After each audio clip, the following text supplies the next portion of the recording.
Hello aspirants, जय हिंद। कैसे आप लोग? आई होप आप सभी की प्रीलिम्स की तैयारी बहुत ही ताबड़तोड़ तरीके से चालू होगी। उसी को मद्देनजर रखते हुए आज का जो लेक्चर है, सबसे पहले हम वो स्टार्ट करेंगे। लास्ट टाइम एक आर्टिकल छूट गया था, है ना? तो सबसे पहले हम वो डिस्कस कर लेते हैं। वो आर्टिकल कौन सा था मैं देखता हूँ, देन उसके बाद हम लोग अपना लेक्चर स्टार्ट करेंगे। ठीक है, वो पहले ही हमारा जो फर्स्ट लेक्चर था उसमें था, if I am not wrong, उसी में था वो आर्टिकल, लास्ट वाला आर्टिकल था शायद से। Let us see, just give me a second. हाँ, एंटी डिफेक्शन, आयाराम गयाराम वो देख लिए थे हमने, तो just wait for a second.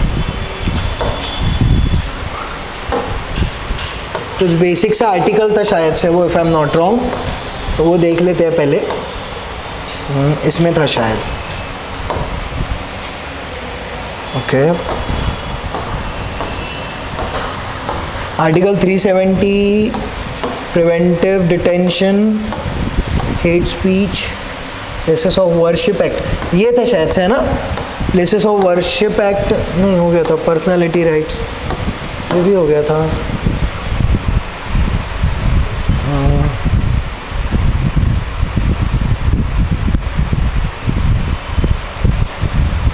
Places of worship act बचा था शायद से, ये एक बार देखते हैं हम लोग। अमिताभ बच्चन जी का तो ये देख लिया था, प्लेसेस ऑफ वर्शिप एक्ट। ये बचा था एक, प्लेसेस ऑफ वर्शिप एक्ट। एक 2 मिनट में देखते हैं, बस रीड आउट करके हम इसको छोड़ देंगे, क्योंकि आपको ये पता होगा प्लेसेस ऑफ वर्शिप एक्ट के बारे में कि आज़ादी के पहले जो चीज़ें, जो मंदिर मस्जिद जो भी थे वो जहाँ पे थे वो वहीं पे रह गए, एक्सेप्ट राम जन्मभूमि डिस्प्यूटेड था, और भी 2-3 है, देखते हैं हम लोग, पढ़ते हैं। Places of worship act 1991। आइए, लेक्चर अपना ओरिजिनल स्टार्ट होने का है, अभी वो मैं कवर करा देता हूँ, एक बार देख लेते हैं। व्हेन द बाबरी मस्जिद राम जन्मभूमि dispute gain momentum, the Vishwa Hindu Parishad and other Hindu organisation took up the case of 2 other mosques, the Gyanvapi mosque in Varanasi and Shahi Idgah in Mathura. ये 2 मॉस्क के ऊपर क्वेश्चनिंग वगैरह हुआ बहुत ज़्यादा। In September 1991, the P.V. Narasimha Rao government enacted a special law to freeze the status of places of worship act as they were on August 15, 1947. The law kept the disputed structure at Ayodhya out of its purview as it was then the ongoing litigation. क्योंकि उस time उसका case ongoing था, वो litigation चल रहा था। आगे, what does the places of worship act, ये ज़्यादा important है। क्या बोलता है places of worship act 1991? The act was brought by the government led by P.V. Narasimha Rao during the height of the Ram temple movement. It mandates that the nature of all places of worship except the one in Ayodhya, that is Ram Mandir, that was then under litigation, उस time पे वो litigation कर रहा था, shall be maintained as it is on August 15, 1947. वैसे का वैसा ही रहेगा, आप कोई चेंजेस कर सकते नहीं, ये जो जहाँ है वो वहीं पे रहेगा। लेकिन इसमें क्या नहीं आता है, अयोध्या का मामला नहीं आता। Therefore, it is an act to prohibit conversion of any places of worship and to provide for the maintenance of the religious character of any place of worship as it existed on 15th August 1947 तक वैसा ही रहेगा। आप उसमें कोई भी फेरबदल, कुछ भी तोड़ताड़ कर नहीं सकते, ठीक है? It was also meant to apply to the disputed Kashi Vishwanath temple, Gyanvapi mosque complex in Varanasi and the Krishna Janmabhoomi temple, Shahi Idgah mask जो है इन मथुरा। ये दोनों डिस्प्यूटेड है भाई, ये अभी भी हो रहा है, ठीक है? लेकिन प्लेसेस ऑफ वर्शिप एक्ट क्या बोलता है कि जो भी जहां है वो वहीं पे रहेगा एक्सेप्ट अयोध्या का राम मंदिर। Even the Supreme Court in the Ram Janmabhoomi Babri Masjid case 2019 had underlined that the act is a legislative intervention which preserves non-retrogressions as an essential feature of our secular values. Yes, ये बात तो सही है, secular values की यहाँ पे बात हो रही है। सुप्रीम कोर्ट ने भी थोड़ा सा इसमें बातचीत किया कि भैया ये क्या कर रहे हो एंड वो सब। नेक्स्ट, पर्सनैलिटी राइट, ये अमिताभ बच्चन जी वाला हमने देखा था।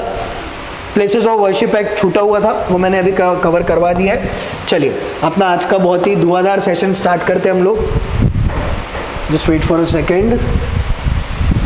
नो कॉन्फिडेंस कल पढ़ लिए थे हमने। एंटी डिफेक्शन, हाँ एंटी डिफेक्शन हो गया था, पंचायत भी हो गया था कल, पैसा पढ़े थे, पैसा की पैसा पढ़े थे, है ना। PESA, panchayat extension to the schedule areas act 1996, why in news, ये सब देखा था। देन उसके बाद decentralisation in India, the most important, the year 2023, 30th anniversary. मैंने आपको याद भी कराया था, अगर आपको थोड़ा सा दिमाग चल रहा होगा, 73rd 74th panchayat, municipalities, urban local government, 11 schedule, 12 schedule, 29, 18, मुझे याद है तो आपको भी याद शायद होगा ही, ठीक है। सब चीज़ें दिमाग में चलती है अगर आप पढ़ोगे तो। ये देखो यहाँ पे दिया हुआ है यहाँ पे, इसका एसेस भी लिए थे आप लोगों ने। चलो ठीक है, ओके। सो आज का टॉपिक स्टार्ट करते हैं हम लोग बिना किसी देरी के। करंट अफेयर्स की सीरीज चल रही है क्लास। जैसा कि आपको पता है कि करंट अफेयर की सीरीज अभी चालू है, उसी को मद्देनज़र रखते हुए हम लोग पूरा करंट अफेयर जो भी सब्जेक्ट है उसके कवर यहाँ पे कर रहे हैं। तो यहाँ पे जो टॉपिक्स हम आज देखने वाले हैं उसका रिवीजन मैं अगर मुझे टाइम अलाउ करता है तो मैं रिवीजन आज ही करा दूंगा।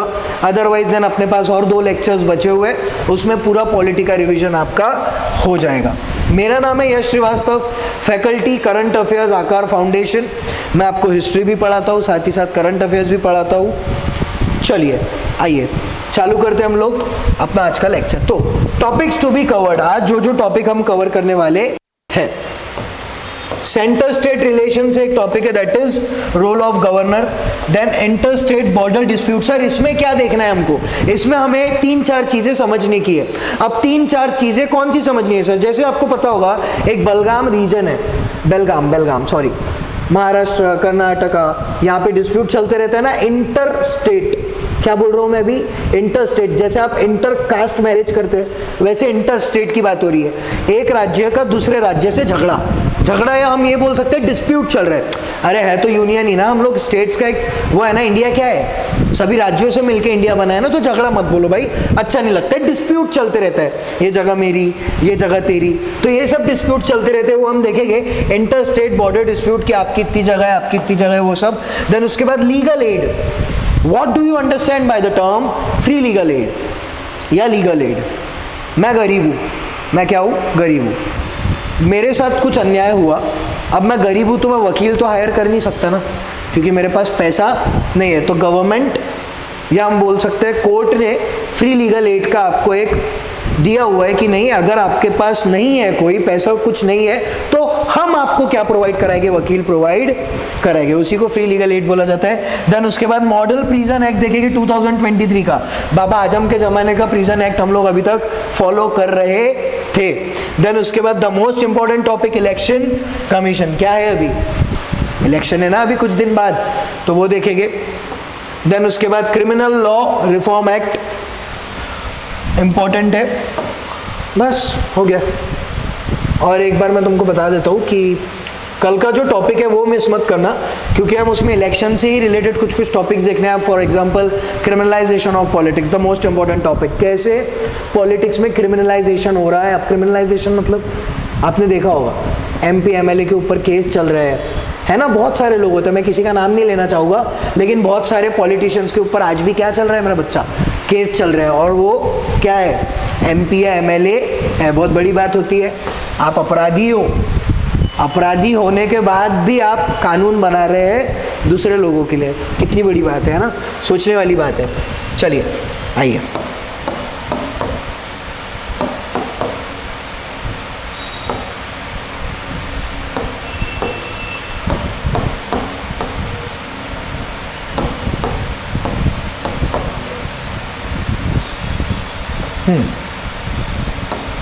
बस यही आज की PDF अपना प्रेजेंटेशन रहने वाला है, मॉडल प्रिजन एक्ट।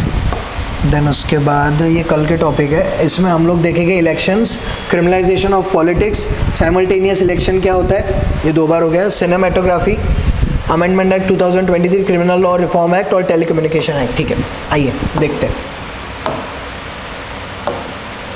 चलो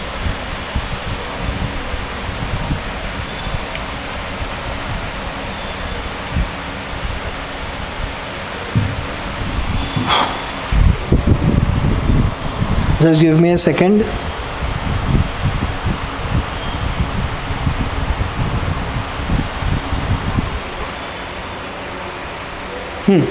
रोल ऑफ गवर्नर, सबसे पहला हमारा सबसे पहला है रोल ऑफ गवर्नर।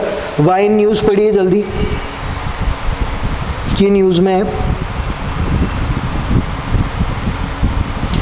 चलो भैया स्टार्ट करते हैं। Recently, Kerala, Tamil Nadu and Punjab moved the Supreme Court against their respective governor over the pending bills. अब ये सब जाने दो सर, मैं ऐसे ही समझा देता, इसकी ज़रूरत ही नहीं है हमको।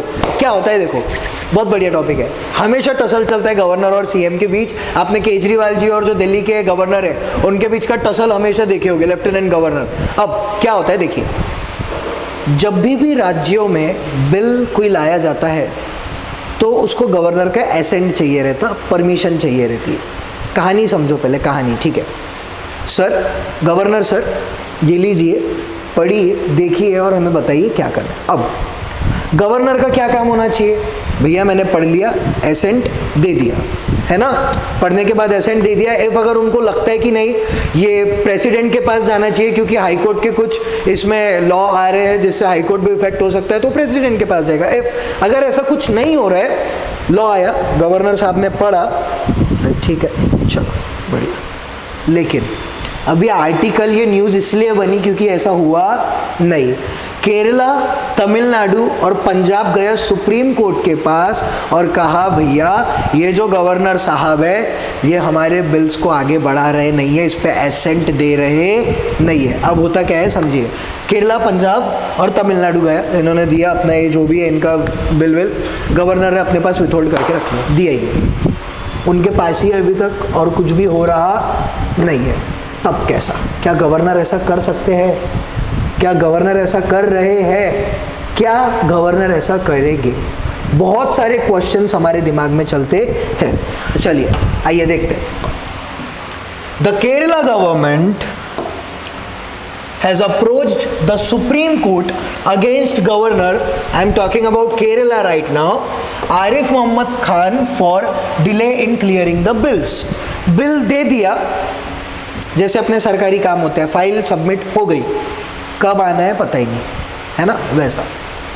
Earlier this week the Tamil Nadu government, ये this week जाने दो अभी, उस टाइम की बात है, and Punjab government approached the top court माने supreme court against the governor over a delay in the declarance of various bills.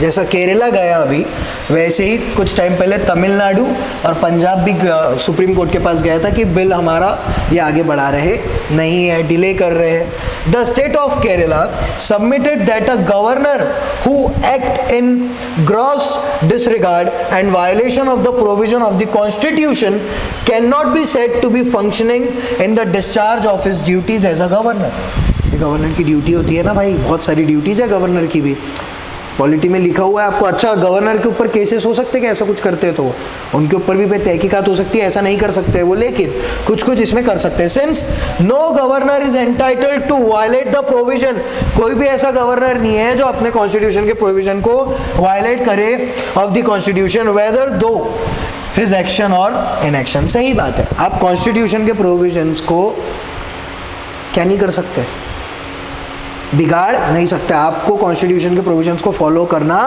पड़ेगा। नेक्स्ट आगे बढ़ते हैं। Article 200, article 200 of the constitution क्या बोलता है? It provides for 4 alternative courses of action for a governor when a bill after being passed by the legislature is presented at him और accent. क्या है? कुछ नहीं है, हलवा है। क्या लिखा हुआ है यहाँ पे? इट प्रोवाइड 4 अल्टरनेटिव, 4 ऐसी चीजें बताता है गवर्नर के पास बिल अगर आता है तो गवर्नर क्या करता है। Give his assent straight way, हाँ लो, ठीक है ठीक है, ये लो पहला। दूसरा, विथहोल्ड हिज एसेंट, कुछ तो गड़बड़ है दया, थोड़ा सा रुक जाओ, मैं रखता हूँ अपने पास, विथहोल्ड करके रख दिया, ठीक है। return the bill to the legislature with the request to reconsider the bill or any particular provision of the bill. यहां पे क्या हो रहा है, बिल आया, बिल आ गया, पढ़ रहा हूं, आप ये चेंज कीजिए, आप ये रखिए अपने पास और इसको थोड़ा सा चेंज कीजिए. क्या कीजिए, चेंज कीजिए एंड देन मुझे वापस से दीजिए. Return to the legislature with the request to consider the bill or any particular provision of the bill. ये मुझे सही नहीं लग रहा है, आप प्लीज ये रखिए, उसको थोड़ा सा बदल के मुझे वापस से बताइए. 3. 4th, however, if the legislature again passes the bill without accepting any of the amendment suggested by the governor, she is constitutionally bound to give assent to the bill. Constitutionally bound है कि उनको assent देना पड़ेगा. Then governor may also reserve it for the consideration of the president. Bill आया नहीं यार, इससे ना थोड़ा मैं ना ये प्रेसिडेंट के पास भेजता हूँ. किसके पास भेजता हूँ मैं इसको, प्रेसिडेंट के पास भेजता हूँ. गवर्नर में ऑल्सो रिजर्व करके रख सकते हैं for the consideration of the president. In this case the assent is given or withheld by the president under article 201. President की बात हो रही है.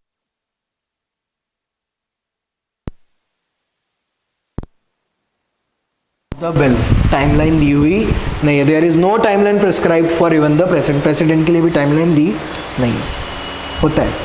ये हो रहा है, इसीलिए बेटा ये न्यूज़ में आया है. 4 पॉइंट देखे हमने.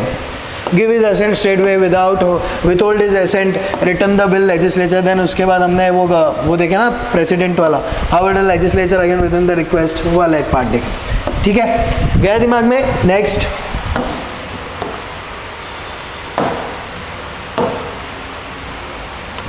important constitution provision about the governor's role.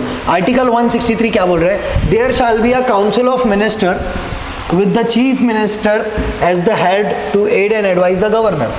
There is a council of minister with the chief minister. council of minister रहेंगे और chief ministers रहेंगे जो कि as the head to aid and advise the governor in the exercise of his functions except is so far as he required to exercise his function in his discretion. Advice वगैरह देते हैं, वो सब चीज़ें यहाँ पे लिखी है. कौन, काउंसिल ऑफ मिनिस्टर्स और चीफ मिनिस्टर्स. गवर्नर भी बहुत सारी चीज़ों में एडवाइस वगैरह देते हैं. नेक्स्ट, आर्टिकल 164 क्या कहता है, the chief minister shall be appointed by the governor. Chief minister किसके द्वारा अपॉइंट किए जाते हैं, गवर्नर के द्वारा. And 2 other minister shall be appointed by the governor on the advice of the chief minister. जो अदर मिनिस्टर्स रहते हैं वो भी गवर्नर अपॉइंट कर सकता है, किसकी एडवाइस से, चीफ मिनिस्टर की एडवाइस से. And the minister shall hold office during the pleasure of the governor. जो मिनिस्टर्स हैं वो ऑफिस होल्ड कर सकते हैं गवर्नर के pleasure.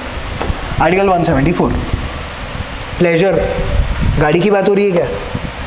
174 the governor can also summon, prorogue and dissolve the legislative assembly. Legislative assembly बैठी हुई है, चल रही है, गवर्नर क्या कर सकता है, उनको समन कर सकता है, समन भेजते हैं ना, प्रोरोग भी कर सकता है और डिसॉल्व, खत्म करता हूँ मैं सभा यहाँ की, चलो निकल जाओ. गवर्नर के पास बहुत ज़्यादा पावर होती है ना. By convention, he does this on the advice of the council of ministers while they enjoy the confidence of the assembly. अब देखो मैं एक चीज़ आपको समझा देता हूँ, हर जगह तो नहीं है लेकिन बताता हूँ आपको. असली में इंडिया के फादर अकन देखे तो कौन है, प्राइम मिनिस्टर है, लेकिन नकली में देखे तो प्रेसिडेंट. इधर आओ पगले गई के, दिखाने के लिए कौन है हेड, प्रेसिडेंट हेड है, हम बोलते हैं ना प्रेसिडेंट.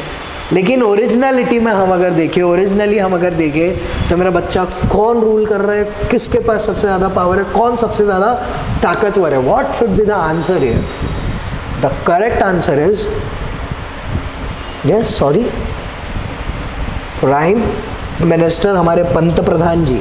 ठीक है, नेक्स्ट. चलो हो गया, पहला आर्टिकल खत्म, बहुत इजी था. वाई इन न्यूज़, ये वाला पेज देख लीजिए आप जल्दी.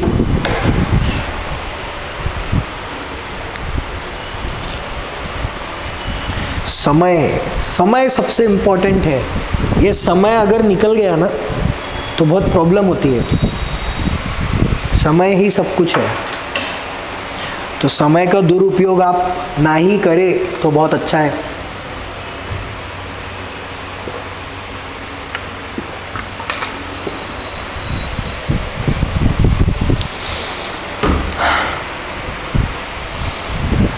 चलो आ जाओ, पहला आर्टिकल देख लिया हमने, स्क्रीनशॉट ले लीजिए जल्दी fast. Inter state border dispute, मैंने अभी आपको बताया कि ये हो गया एक एरिया, ये ऐसे ही बना रहा हूँ मैं, ये हो गया दूसरा एरिया।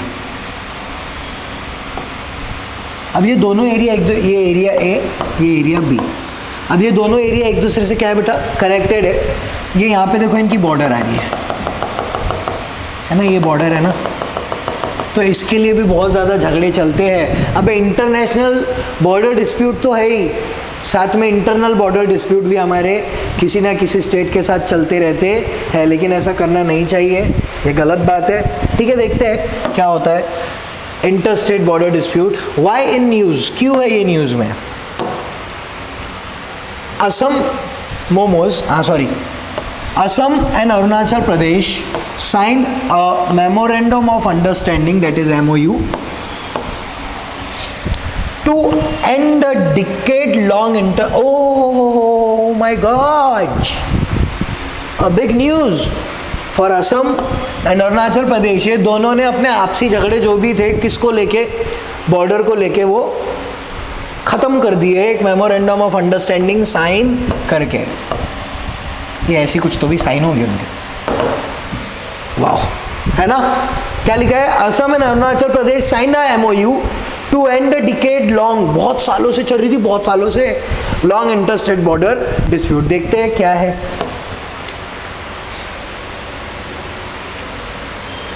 चलो चलो चलो चलो चलो। In a move that both Assam and Arunachal Pradesh say would put to rest an issue festering for nearly 5 decades. Oh my God. Chief Minister of the two states signed a MOU over disputed area along the roughly 800 kilometre का dispute area था, shared boundary 800 kilometre shared boundary के ऊपर उनका कुछ dispute वगैरह चलो, तो कुछ नहीं।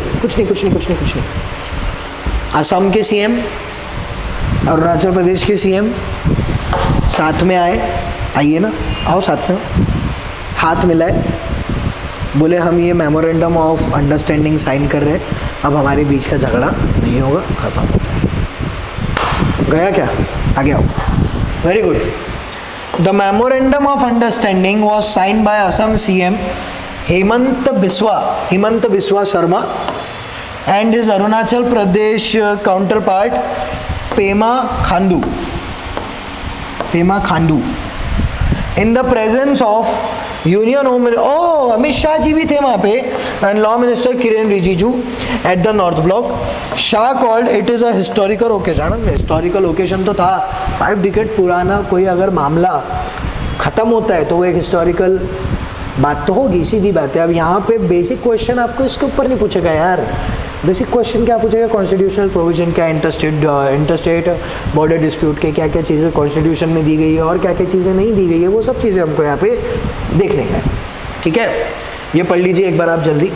एक चीज़ याद रखना, पूछ भी लिया तो कौन से 2 CM थे, वन डे एग्जामिनेशन में आ सकता है। CM थे असम के हेमंत बिस्वा शर्मा एंड अरुणाचल प्रदेश के थे Pema Khandu. In the presence कौन थे वहाँ पे प्रेजेंट? अमित शाह जी और किरण रिजिजू, जो कि कौन थे? रिजिजू जो हमारे क्या है, लॉ मिनिस्टर है। ओ जीजू आ गया हो। Background, judicial redressal, the supreme court in its original jurisdiction बनता है सुप्रीम कोर्ट का इस मैटर पे, डिसाइड डिस्प्यूट बिटवीन स्टेट्स। अब major thing, article 131 of the Constitution allows Supreme Court to have original jurisdiction in any dispute। Supreme court, पिताजी के पास पूरी power है कि वो इस डिस्प्यूट्स में अपने जो वर्डिक्ट है, अपने जो डिसीजन है वो दे सकता है। ठीक है, between the government of India and one और मोर स्टेट, सेंटर और स्टेट के बीच में अगर कोई डिस्प्यूट है, सुप्रीम कोर्ट बताएगा क्या करना है। Supreme court is the head. ठीक है, ये हो गया गवर्नमेंट ऑफ इंडिया, सेंट्रल की और स्टेट की बात. Then between government of India and any states और स्टेट्स, एक से ज़्यादा स्टेट्स, पहले तो वन और मोर, देन उसके बाद कोई भी स्टेट रहे वो किसी के भी साथ, तो सुप्रीम कोर्ट का ओरिजिनल ज्यूरिसडिक्शन माय फ्रेंड. कौन सा ज्यूरिसडिक्शन? Original jurisdiction. अभी आपका भी ज्यूरिसडिक्शन होता है, आप उस एरिया के अंतर्गत रहते हैं. पुलिस वालों को देखना आप, मैंने एक दो तीन चीज़ें नोटिस की है कभी भी. इफ़ अगर कहीं क्राइम हो रहा है तो मेरी आदत बहुत एक अच्छी है क्या गंदी है मुझे नहीं पता, मैं कॉल कर देता हूँ. ठीक है, अब मैं जब वहाँ पे लोकल थाना प्रभारी को कॉल करता हूँ या पीआई साहब को कॉल करता हूँ, तो पीआई साहब मुझे ये बोलते हैं हमारा ज्यूरिसडिक्शन नहीं बनता, मैं आपको दूसरा नंबर ट्रांसफ़र कर रहा हूँ, उसमें बात कीजिए. कंट्रोल रूम पीसीआर में अगर आप पुलिस कस्टडी रिमांड नहीं रहे, पुलिस कंट्रोल रूम में अगर आप कॉल करते हैं तो वहाँ से तो डायरेक्टली वो एक नंबर दबा के कर देते. लेकिन आप लोकल पुलिस थाने में अगर कंप्लेंट दायर करने जाते हैं, बोलते सर हमारा ज्यूरिसडिक्शन नहीं बनता है, हम आपको कनेक्ट करवा देते हैं, वहाँ बात कर लीजिए. ज्यूरिसडिक्शन एक सीमा होती है. क्या होती है? एक सीमा काम करने की, कि मैं इतने जोन के अंदर रहता हूँ, काम करता हूँ. ठीक है, लेकिन सुप्रीम कोर्ट का ओरिजिनल ज्यूरिसडिक्शन है, इसके ऊपर पूरे मैटर, पूरे इंडिया से रिलेटेड सुप्रीम कोर्ट देख सकता है अगर अदर चीज़ें हो रही है बॉर्डर से related. Between government India any states और स्टेट्स वन और मोर साइड एंड वन और more other states on the other side. दो से ज़्यादा, दो लोगों के साथ चालू है बॉर्डर डिस्प्यूट. हाँ ठीक है, बहुत दिमाग है तुमको है ना रे, अरे है कि नहीं, तो वो कर सकता है. देन बिटवीन टू और मोर, कितने बार बता रहे हैं कि इस गया के दिमाग में सेंटर का स्टेट के साथ चालू है लफड़ा कुछ, तो भी बोले ये डिस्प्यूट हो रहा है, ये कुछ करो, तो सुप्रीम कोर्ट बोलेगा. दो स्टेट से ज़्यादा, दो और दो से ज़्यादा, कोई दो तीन स्टेट्स का, कोई दो तीन स्टेट से झगड़ा हो रहा है, किसके लिए?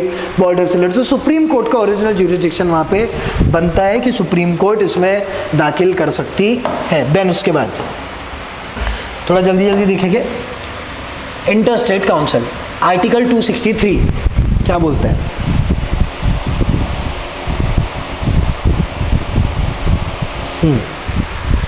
Article 263 of the Indian Constitution gives power to the President to set up an interstate council for resolution of the disputes between states. Article 263 बोलता है बेटा कि कॉन्स्टिट्यूशन ने ये पावर दी है किसको? प्रेसिडेंट को, कि प्रेसिडेंट सेटअप कर सकते हैं inter state council to resolve, क्या सॉल्व करने के लिए?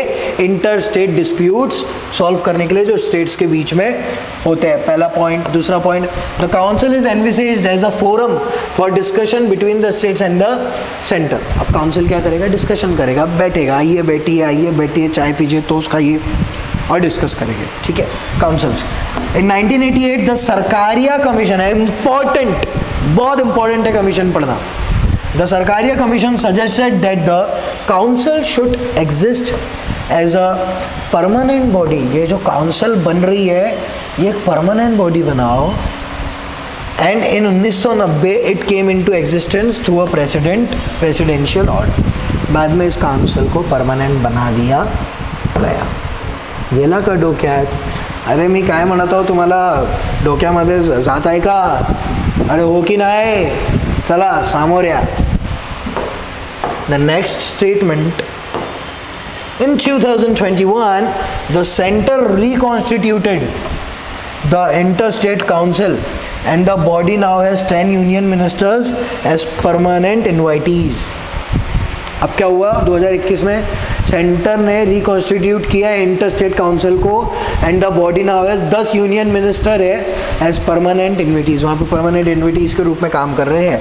The standing committee of the council has been reconstituted with the home minister as a chairman. अब इसके चेयरमैन कौन है? होम मिनिस्टर है चेयरमैन. कौन है बेटा? होम मिनिस्टर है. अब होम मिनिस्टर कौन है? Who is the home minister? माननीय श्री अमित शाह जी. ओके, माननीय श्री लगाना ज़रूरी है आपको, जो भी रूलिंग में है या ऐसे जो बड़े बड़े व्यक्ति हैं, माननीय श्री लगाया करो. ओके, ये भी हो गया. देख लीजिए जल्दी, क्यों न्यूज़ में था, जल्दी fast.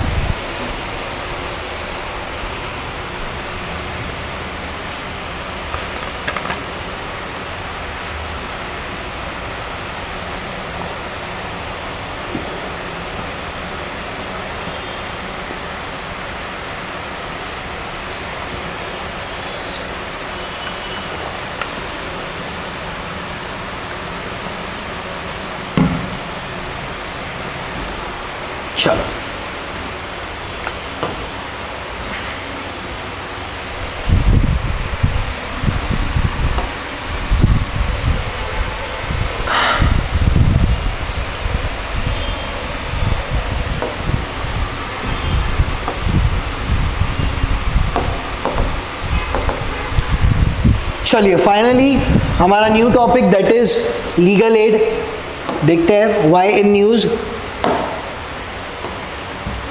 Recently parliamentary standing committee on personal public grievances law and justice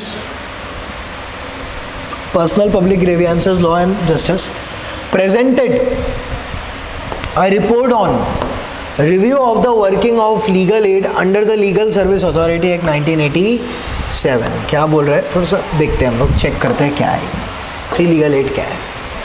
Department related Parliamentary Standing Committee on Personal Public Grievance, Law and Justice has reviewed legal aid under the Legal Service Authorities Act 1987.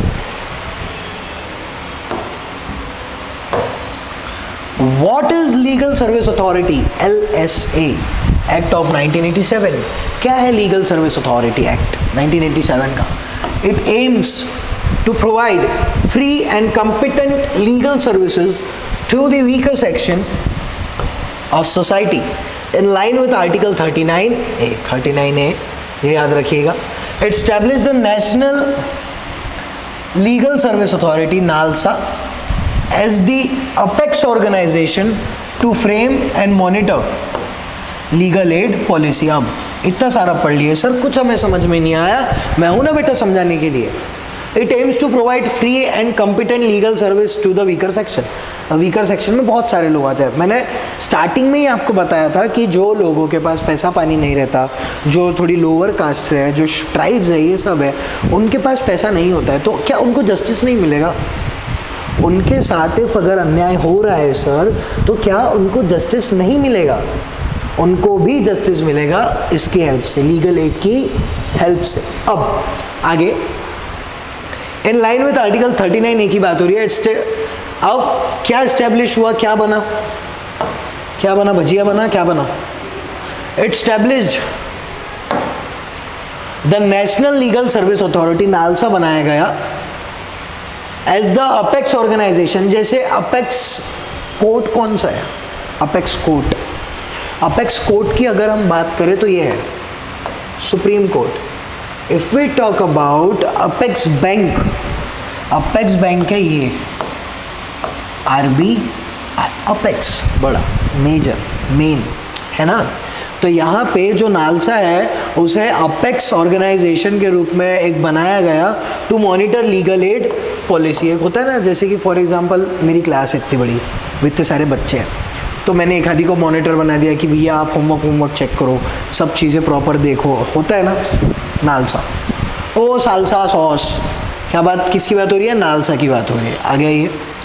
The Act also mandates the formation of various legal services committees at different level. अब NALSA का the act, ये जो है NALSA है authority act, इसका एक और काम है कि वेरियस लीगल सर्विसेज कमिटीज़ बनाओ भाई, हर लेवल पे, अलग अलग लेवल पे, ठीक है, at different level, including the supreme court, high court, district courts. Activities include, अब कौन सी activities? Of free legal aid तो भाई आपको कहाँ लगेगा यार? फ्री लीगल एड कहाँ लगेगा बताइए? कोर्ट्स में लगेगा ना फ्री लीगल एड, क्योंकि वहाँ पे आप न्याय मांगने जा रहे हैं. एक्टिविटीज़ इंक्लूड, कौन सी एक्टिविटी इंक्लूड होती है? Legal aid, advices, alternative dispute resolution and victim compensation schemes. Victim compensation schemes मतलब कोई विक्टिम है, उसके साथ गलत हो गया, उसको कंपनसेट करना है पार्टी को, तो वो सब की स्कीम्स भी यहाँ पे बनाई जाती है. गेला का डोक्यार, चला सामोर यहाँ पे.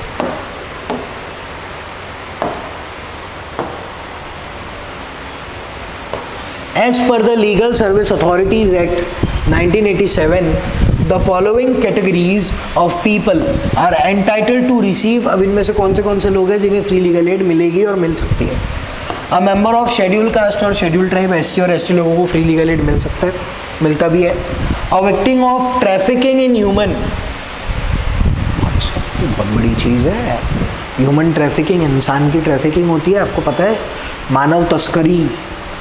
Being or beggars as referred to in article 23 में ऑफ द कॉन्स्टिट्यूशन. अब यहाँ पे समझो, जो लोग बेटा रास्ते में भीख मांग के अपना गुजारा कर रहे हैं, क्या वो जस्टिस ले पाएंगे?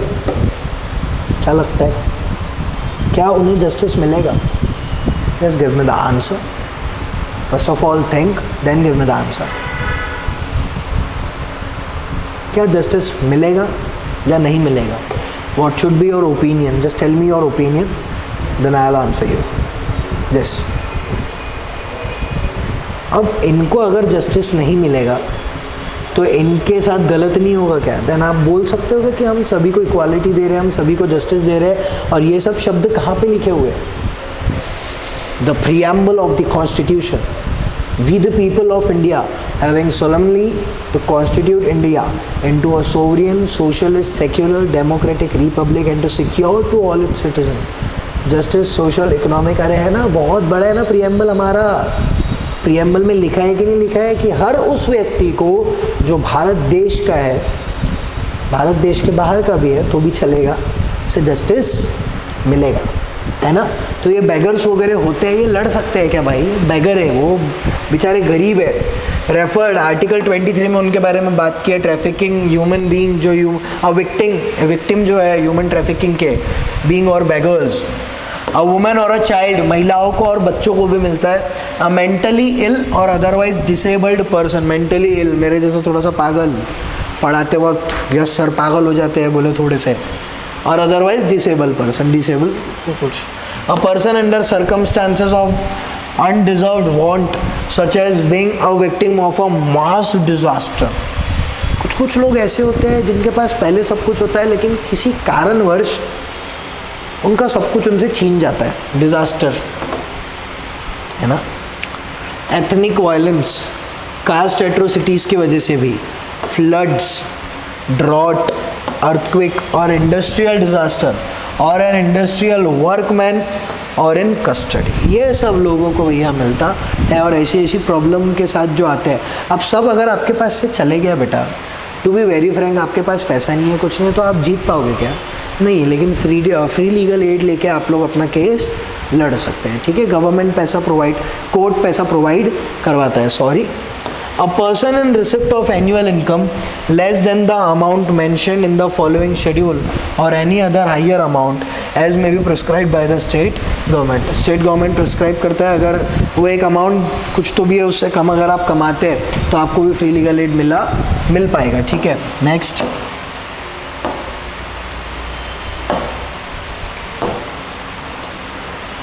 Role of the national legal services authority. क्या रोल है नालसा का in rendering free legal aid in India? Legal aid clinics. Oh, NALSA had established legal aid clinic at the grass root level to provide. Grass root level समझ जाओ कितने सारे clinic खोल. अबे clinic, सुई वाले क्लिनिक, बॉटल वाले क्लिनिक, क्या ग्लूकोज चढ़ा दो एक, वो वाली clinic. I am not talking about that clinic right now. I am talking about NALSA ने जो क्लिनिक खोला है फ्री लीगल एड के लिए, गरीब लोगों के लिए. ना चालू तुम क्लिनिक कब से खोलने लग गई सुप्रीम कोर्ट, हाई कोर्ट, पगले गई है. इधर आओ. To provide free legal assistance to disadvantage communities, this clinic offer legal advice, aid and representation. ये सब चीज़ें फ्री में करके देते हैं वो लोग, और होता है ये फ्री लीगल एड मिलती है. मैंने भी जब मैं सेशन कोर्ट्स में जाता था थोड़ा सा हियरिंग वगैरह सुनने के लिए, हाई कोर्ट्स में देखता था, तो वहाँ पे जजेस जो बैठे रहते हैं, हमारे न्यायमूर्ति सर लोग जो होते हैं, रिस्पेक्टेड मैजिस्ट्रेट्स या जस्टिस, वो देते हैं भाई, बहुत हेल्प करते हैं वो लोग. ठीक है, चलिए next. Mobile legal aid units. NALSA operate mobile legal aid unit in rural and remote areas to reach undeserved population. अब कुछ जगह में पहुंच नहीं सकते तो वो ये सेवाई भी देती है. सेवाई नहीं, सेवा. Next. This units offer legal से वही वापस से लीगल लिटरेसी कैंपेन. ठीक है, नेक्स्ट. पारा लीगल वॉलंटियर्स. एक अलग से वॉलंटियर्स बनाए जाते हैं. नालसा ने एक अलग से वॉलंटियर्स बनाया है. नालसा ट्रेन्स और डिप्लॉयज पारा legal volunteers who assist individual. अब मैं एक पारा लीगल वॉलंटियर हूँ, मैं लोगों को असिस्ट करूँगा और समझाऊंगा कि ये क्या है, कैसे है, कैसी चीज़. इन अंडरस्टैंडिंग देयर राइट्स, मैं बताऊँगा क्या आपके राइट्स है. फाइलिंग आउट लीगल फॉर्म्स क्या होता है, एक्सेसिंग लीगल एड कैसे ली जाती है, वो सब चीज़ें मैं उनको समझाऊँगा. अरे मैं जब तक नहीं समझाऊँगा वो सीखेंगे क्या? नहीं सीखेंगे. अब वो नहीं सीखत है तो तुमको तो काहे करना पड़त, तो तुम क्या करना पड़त, क्या करेंगे आप लोग पैरालीगल वॉलंटियर्स से भी एडवाइस ले सकते हैं। नेक्स्ट, गया कि बेटा इतना दिमाग में गया आपके मैं क्या बोल रहा हूँ, आगे आइए। मैंने आपको कल बताया था ना मेरे थोड़ा सा थ्रोट में प्रॉब्लम है, गले में प्रॉब्लम है, उसके वजह से थोड़ी आवाज़ ऐसी निकल रही है, लेकिन ठीक है। Special initiatives, NALSA conduct special initiative and camp for specific group such as prisoners jail के अंदर बंद होते, वुमेन इन डिस्ट्रेस, परेशानी बेचारी, and victim of natural disaster. Victim of natural disaster माने उत्तराखंड में जब बाढ़ आई थी तो बहुत सारे लोग बेघर हो गए थे, लैंडस्लाइड आती है तो बहुत सारे लोग बेघर हो जाते हैं, तो उन लोगों के लिए to provide timely legal aid का ये काम करता है। पब्लिक इंटरेस्ट लिटिगेशन PIL आप भी फाइल कर सकते हैं। NALSA has been instrumental in filing PIL to address systematic issues and protect the right of marginalized group। PIL file करके आप चीज़ें वो कर सकते हैं, जान सकते हैं। For example, NALSA played a significant role in the landmark judgment recognizing transgender right in the case of NALSA versus Union of India। आप ट्रांसजेंडर इंसान नहीं है क्या? बहुत बड़ा था ये केस, बहुत बड़ा। आपने वो मूवीज़ ताली वगैरह, ताली करके एक मूवी आई थी, वो एक मूवी है, कांचना भी एक मूवी है, उसमें भी थोड़ा सा वो बताया है ना ट्रांसजेंडर्स के बारे में।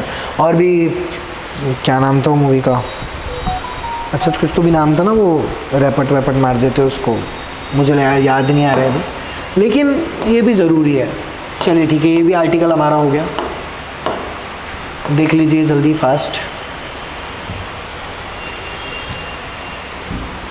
क्यू न्यूज़ में था,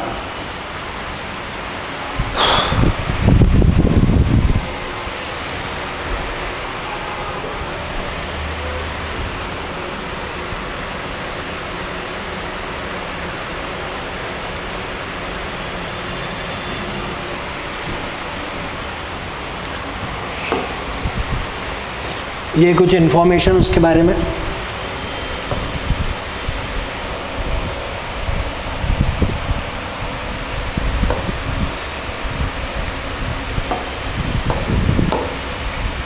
जल्दी फास्ट।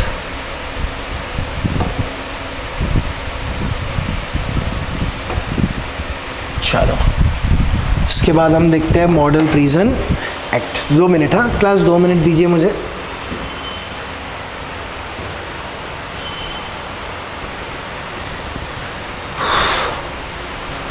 नागपुर में गर्मी वापस से बढ़ रही है तो उसके वजह से थोड़ा सा परेशानी होती है, ठीक है कोई नहीं यार, आपके लिए सब सहन कर लेंगे हम, कोई टेंशन की बात नहीं है।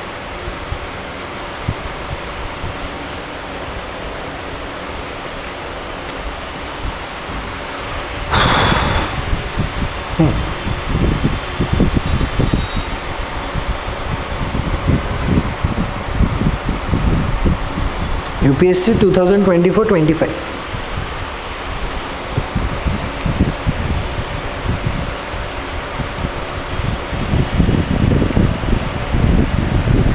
चलिए आइए देखते हैं। मॉडल प्रिजन एक्ट 2023 के बारे में बात हो रही है। वाई इन न्यूज, क्यों न्यूज में है ये?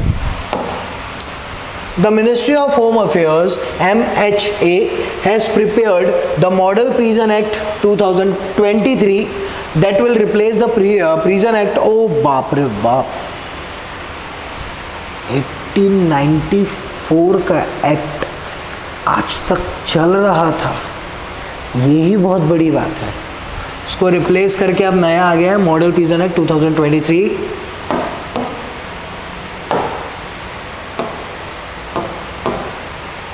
About prison act 1894 and the need for a new law. 1894 का प्रिजन एक्ट देखते हैं क्या है, कैसे है और क्यों हमें नए लॉ की जरूरत पड़ी भैया। आ जाइए।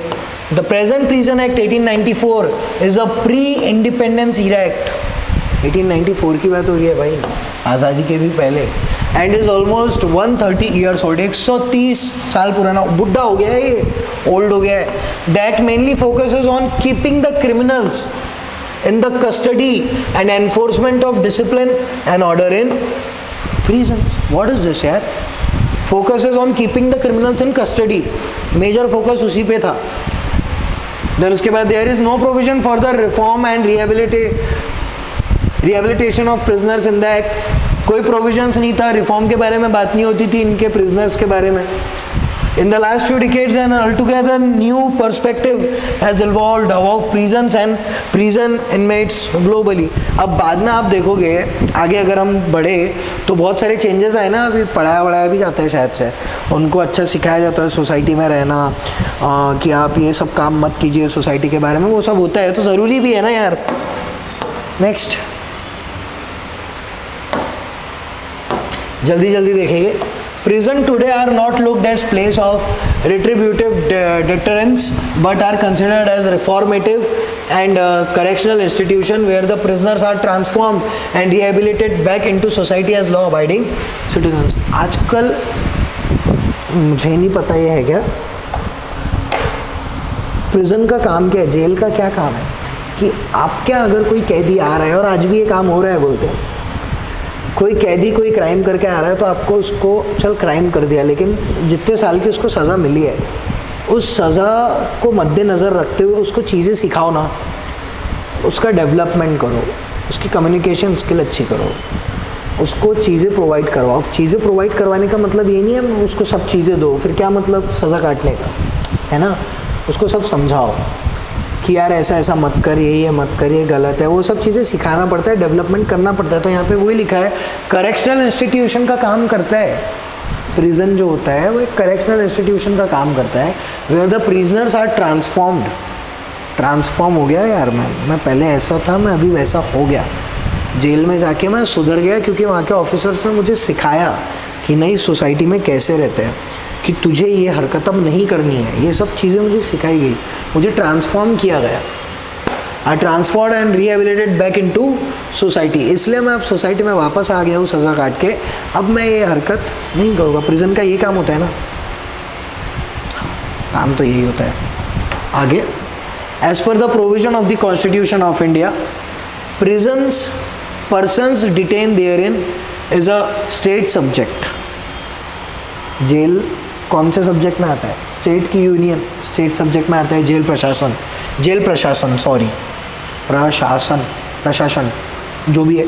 आगे, the responsibility of prison managed and prisoners administration solely vest with the state government. सीधा साफ समझो ये कौन से सब्जेक्ट में आता है, तो स्टेट के सब्जेक्ट में आता है, मतलब स्टेट ही पूरा देख रेख करती है. कौन किसका? जेलों का. आगे आइए. Who alone are competent to make appropriate legislative provisions in this regard.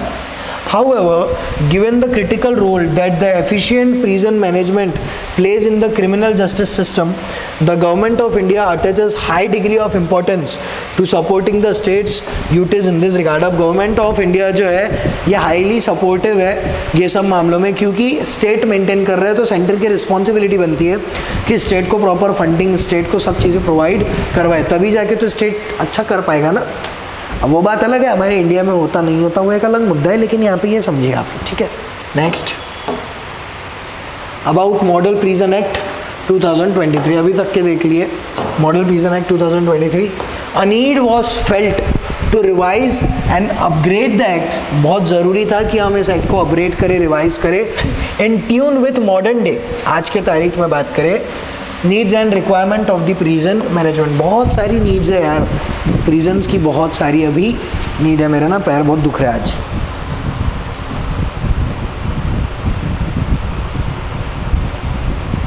चलो आ जाओ.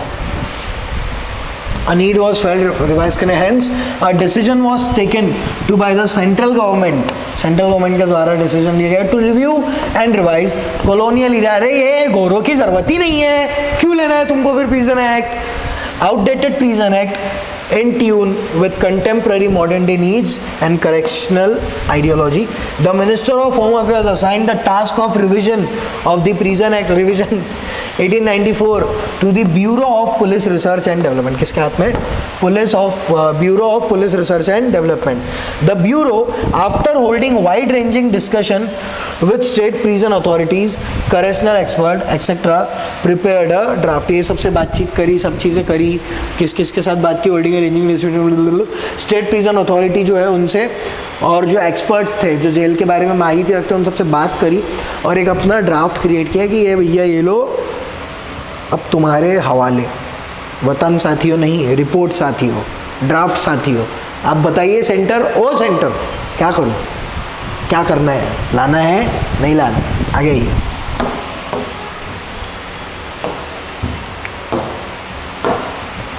Along with the Prison Act 1894, the Prisoners Act 1900 and the Transfer of Prisoners Act 1950 have also been reviewed by the Ministry of, साथ ही साथ ये भी review किया गया, the relevant provisions of this act have been assimilated in the Model Prison, ये सब review करके फिर Model Prison Act में भी बहुत सारे provisions डाले गए।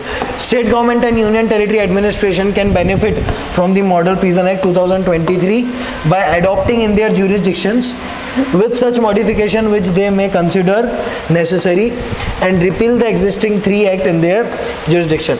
सीधा साफ है यार, बहुत छोटी सी स्टेटमेंट है वो। State government can be benefit from the, ये जो नया मॉडल प्रिजन एक्ट आया ना 2023 का, यूनियन टेरिटरीज, यूटीज़ को और स्टेट्स को इससे फ़ायदा ही फ़ायदा होगा, ये उनके लिए हेल्पफुल कार्यरत हो गए। मॉडिफिकेशन वगैरह की बात की है। नेक्स्ट फीचर्स क्या है? Salient features of the new Model Prison Act 2023. Provision for security assessment and segregation of prisoners, individual sentence planning ज़रूरी था। Grievance Redressal Prison Development Board ये बनाया गया। Attitudinal change toward prisoners, अब कुछ कुछ होते हैं ना उनकी ना अलग अलग खोलियाँ होती है। If you visited jail तो आपको समझ में आएगा, तो ये जो मर्डर वाले हैं, हाफ मर्डर वाले खतरनाक जो एकदम रहते, तो उनको अलग रखा जाता है, और जो बेचारे पॉक्सो में अंदर है, किसी ने फंसा दिया, चोरी, ये सब जो केस है उनको थोड़ा सा अलग रखा जाता है। और कुछ लोगों को एक्सेल में रखा जाता है, अंडा सेल बोलते हैं जिसको, एकदम ही खूंखार अपराधी है और उसको कोई भी मार सकता है जेल में। मजाक समझ रहे हो क्या आप?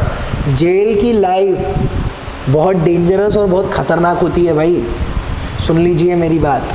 जेल जाना अच्छी बात है क्या? किसी की इच्छा है यहाँ पे जेल जाने की? कभी कोई ऐसा काम ही मत करो बेटा जिससे जेल जाना पड़े। ये तो हम पढ़ रहे हैं एक्ट की बात है, लेकिन असलियत में देखोगे ना बदतर हालत है जेल्स में। क्या आपको क्या मजाक लग रहा है? मजाक समझते हो हर चीज़?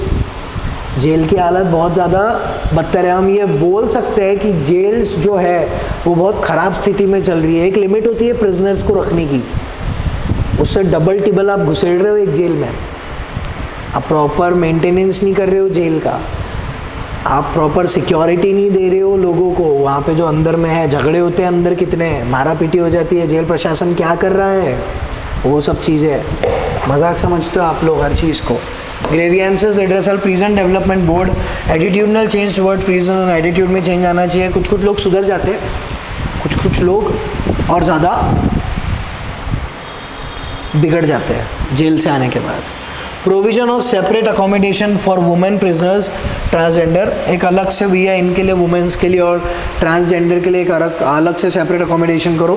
Provision for use technology in prison administration with a view to bring transparency in prison administration. अभी वो एक्ट 130 साल पुराना है, अगर अभी तक के लेके चलोगे, कितना ज़्यादा डिजिटलाइजेशन हो गया है भारत देश में, तो आपको भी एडमिनिस्ट्रेशन में न्यू टेक्नोलॉजी को लाना ज़रूरी है। ये कुछ साइलेंट फीचर्स इसके हैं। Next, provision for video conferencing with court, scientific and technological intervention in prisons, ये वीडियो कॉन्फ्रेंसिंग अभी हो रहा है, चालू है। Provision of punishment for prisoners and jail staff for use of prohibited item like mobile phones etcetera. अब वो लोग तो सज़ा में ही है, सज़ा के दौरान मोबाइल कैसे आया उनके पास? ये किसकी जवाबदारी है? जेल प्रशासन की जवाबदारी है कि भैया आप अगर वहाँ पे ध्यान दे रहे हो, आप अथॉरिटी है, अथॉरिटी हो ना आप वहाँ की जेल की, तो यू शुड लायबल, आप लायबल है, यू आर लायबल, सॉरी, कुछ भी गलत होता है you have to answer to the authorities. है ना, यू हैव टू आंसर। मैं अगर पूछ रहा हूँ मुझे भी आंसर करना पड़ेगा। अगर मैं जेल अथॉरिटी में हूँ, ऑफिसर हूँ, तो आपको मुझे आंसर देना पड़ेगा, आप डिनाई नहीं कर सकते हैं। तो इनके साथ इनको भी, जेल स्टाफ को भी भैया पनिशमेंट हो सकती है। प्रोविजन लाया गया है, provision regarding establishment and management of high security jail, open and semi open. Jail में सिक्योरिटी अच्छी खासी होती है। Provision for protecting the society from the criminal activities of hardened criminals and habitual offenders. कुछ लोग अजीब तरह के रहते हैं, सॉरी क्लास, हाँ, जेल जाते हैं, कुछ तो भी करते हैं, वापस बाहर आते हैं, फिर कुछ और करते हैं, फिर अंदर जाते हैं। तो इनका हैबिचुअल हो गया है, चलते रहता है। मैं तो कई सारे 302 एट दैट टाइम 302 मर्डर ऐसे लोगों को भी देखा है जो आज खुलेआम घूम रहे हैं, 2-2 मर्डर किए हुए लोग। अच्छा है। Provision for legal aid to prison, legal aid अब भी पढ़ा है ना, प्रिजनर्स को भी मिलती है। प्रोविजन ऑफ पेरोल, एक डैडी करके मूवी आई थी अरुण गवली की, तो ये पेरोल पे बाहर आते हैं अरुण गवली। अगर आपका बिहेवियर अच्छा है तो आपको पेरोल पे बाहर भेजा जाता है। Furlough and premature release etcetera to incentive good conduct, focus on vocational training and skill. अरे यार वही चीज़, their reintegration into the society, वो सब चीज़ों पे ध्यान दिया जाता है। Getting my point, what I am saying, what I am talking about it right now. चलिए आगे, खत्म। देख लीजिए एक बार क्यू न्यूज़ में ये, फिर कल का भी टॉपिक हम आज ही स्टार्ट करेंगे, पूरा पढ़ाना है आपको आज।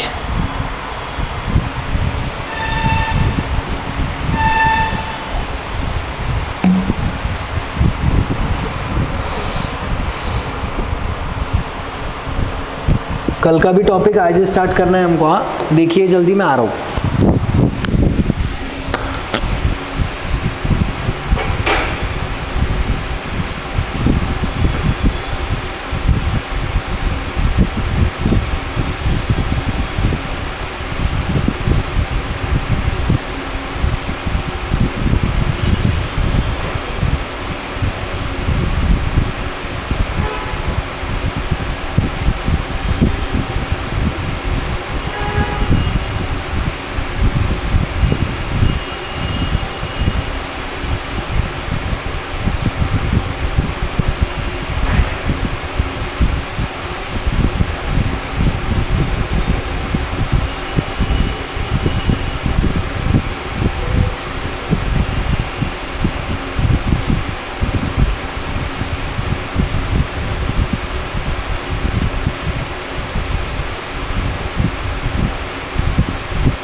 So I'll just call you later. Yeah. Okay आ गया मैं। चलिए पढ़ लिया आप लोगों ने। नेक्स्ट ये कुछ है, ठीक है, ऐसे जाने दीजिए, एक बार देख लेते हैं।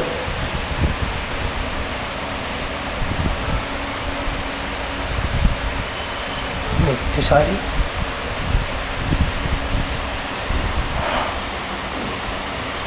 ये इतने सारे टॉपिक्स हमारे पढ़ के हो चुके हैं क्लास।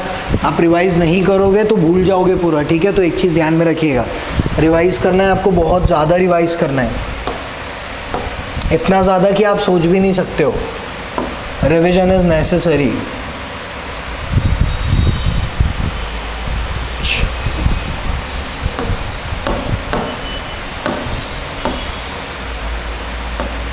यही देखे ना हमने अभी.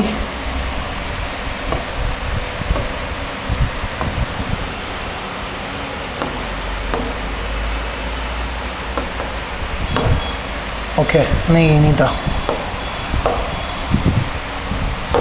कल का मैंने बताया था ना आपको.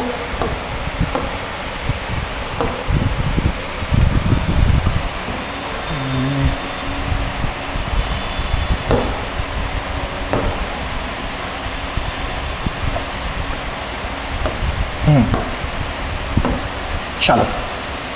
Okay, so let us cover our new topic. कितने टॉपिक है देख लेता हूँ.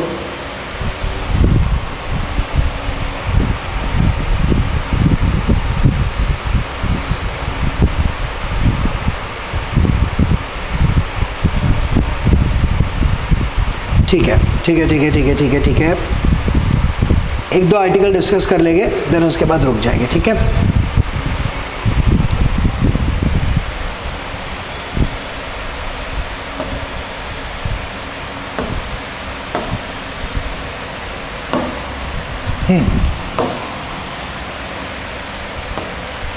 अच्छा, मेरे नाम से तो वाकिफ़ हो गए होगे ना आप लोग अभी तक. आइए, अभी जो हमको मेजर टॉपिक पढ़ना है हो गया, और 2 लेक्चर्स ही बचे पॉलिटी के. देन उसके बाद हम लोग इंटरनेशनल रिलेशंस, या इफ़ अगर हो सके तो मैं आर्ट एंड कल्चर या पॉलिटी आपके लिए, सॉरी आर्ट एंड कल्चर या फिर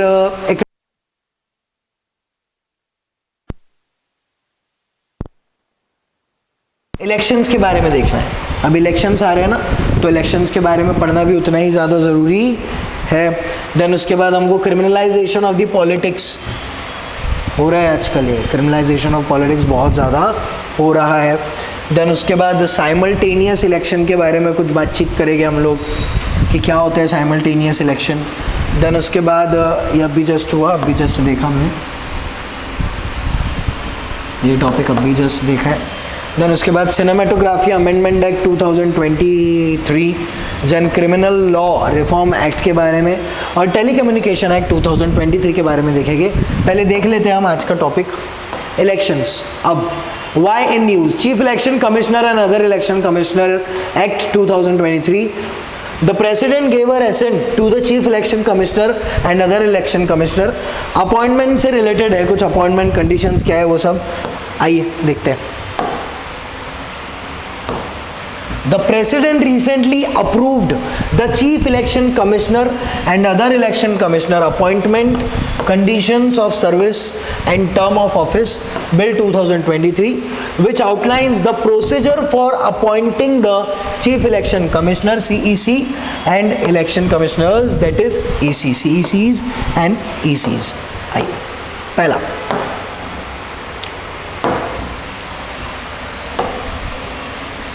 अपॉइंटमेंट प्रोसेस. जल्दी जल्दी देखेंगे, ज़्यादा टाइम नहीं लूँगा मैं आपका, थोड़ा सा फास्टली हम कवर करने वाले हैं इसे. चलिए आइए, चीफ इलेक्शन कमिश्नर की हम अगर बात करें, the chief election commissioner and election commissioners will be appointed by the president. किसके द्वारा अपॉइंट किए जाते हैं? प्रेसिडेंट के द्वारा. Upon the recommendation of the selection committee. Appoint तो यही करते हैं, प्रेसिडेंट हेड है. The selection committee will consist of prime minister, a union cabinet minister and the leader of opposition of the largest opposition party in लोक सभा. ये आप सभी को पता है, जिन्होंने पॉलिटी पढ़ा है ना, ये आपको पता रहना चाहिए कौन कौन है. कौन कौन है? पीएम है,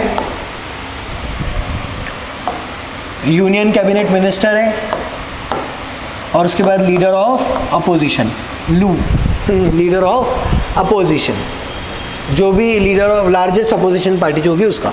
recommendation of the selection committee will be valid even when there is a vacancy in the committee. Recommendation valid मानी जाएगी.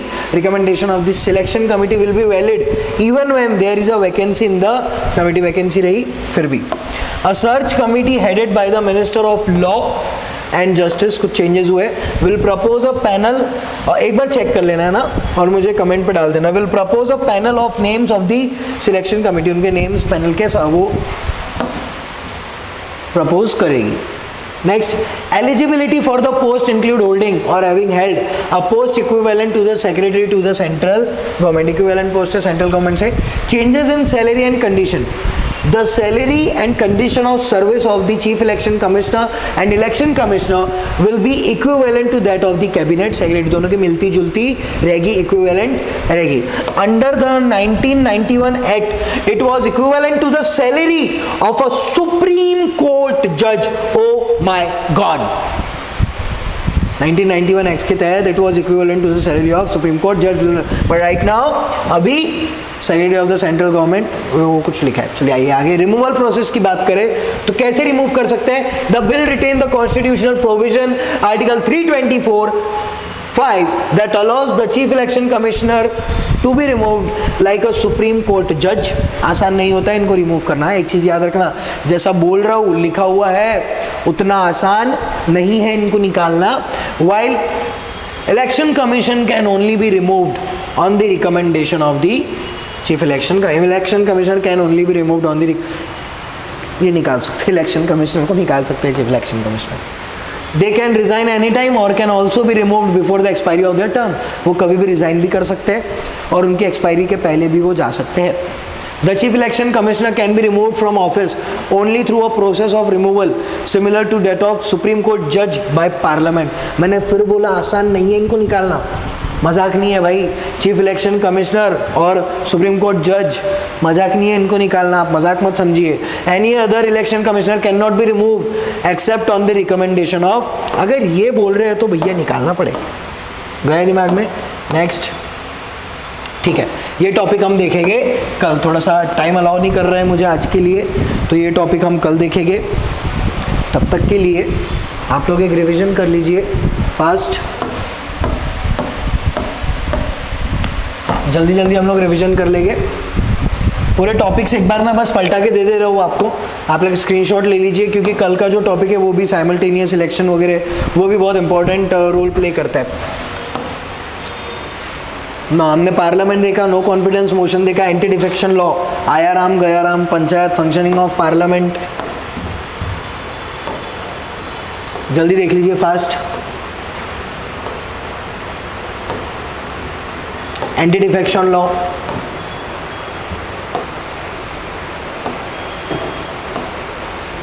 पंचायत के बारे में कुछ देखा. जो आप लोग घर पे भराते हैं अपनी पंचायत, वो पंचायत की बात नहीं हो रही है यहाँ पे. 73 and 74 Amendment Act, the most important amendments.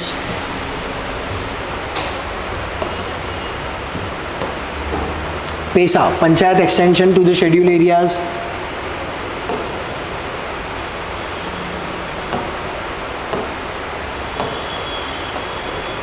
इसके स्क्रीनशॉट लिए थे आप लोगों ने, ठीक है. मैं बस बता रहा हूँ. डेमोक्रेटिक डिसेंट्रलाइजेशन क्या है.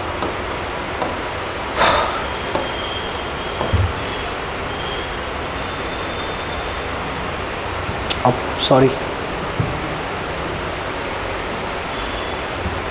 ये हो गया. ये हमारा फिर कल का टॉपिक जो था, नहीं ये आज का ही है. आज पढ़ा हमने ये पूरा. हाँ ये आज पढ़ा है भाई. लो इसको रिवाइज करो जल्दी जल्दी fast. Role of government, wine news, recently Kerala, Tamil Nadu and Punjab move the. मैंने आपको बताया था वो गवर्नर से रिलेटेड वाली चीज़ है कि अपने पास रख ली है और आगे बढ़ा नहीं रहे.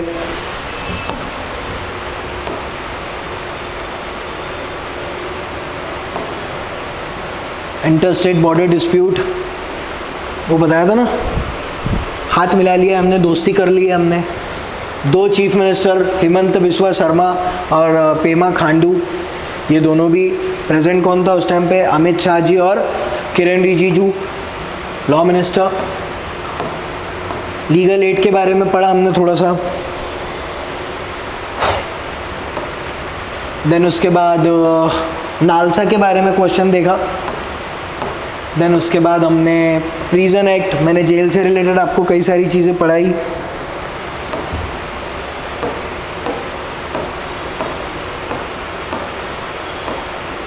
ओके, ये जो टॉपिक्स है हम कल देखेंगे, इसके साथ और भी टॉपिक्स है। तब तक के लिए आज हम यहीं रुकते हैं। लंबा टॉपिक हो चुका है, लंबा समय भी हो चुका है, थोड़ा सा 1-1.5 घंटे से पढ़ रहे हैं हम लोग। आपको टाइम नहीं डाले थे क्या मैम ने? मेरा 4 से रहता है अभी क्लास रोज, ठीक है। आज जल्दी ख़त्म कर दिया थोड़ा सा, ठीक है। आपको पता है मेरा थ्रॉट में प्रॉब्लम है, इसलिए मैं थोड़ा सा जल्दी लेक्चर ख़त्म कर रहा हूँ। तब तक के लिए आप लोग अपनी प्रीलिम्स की तैयारी जारी रखिए। कुछ भी प्रॉब्लम आती है आप डायरेक्टली क्वेश्चन पूछ सकते हैं, टेलीग्राम पे डाल सकते हैं, आप हमें अपना कमेंट सेक्शन पे भी क्वेश्चनिंग कर सकते हैं। एडमिशन्स ओपन है फाउंडेशन बैच के लिए। साथ ही साथ जो हमारा ये अभी कौन सा फाउंडेशन बैच लॉन्च हो रहा है 21 से, उसकी भी एडमिशन्स ओपन है। आप आइए, इंक्वायरी लीजिए, पेरेंट्स के साथ आइए। मैं फिर बोल रहा हूँ, पेरेंट्स का आना ज़रूरी है, उनको भी नॉलेज रहनी चाहिए बच्चा क्या कर रहा है। तब तक के लिए जय हिंद, thank you so much, bye bye and have a good day. तैयारी जारी रखिए, रुकना नहीं है बिल्कुल भी।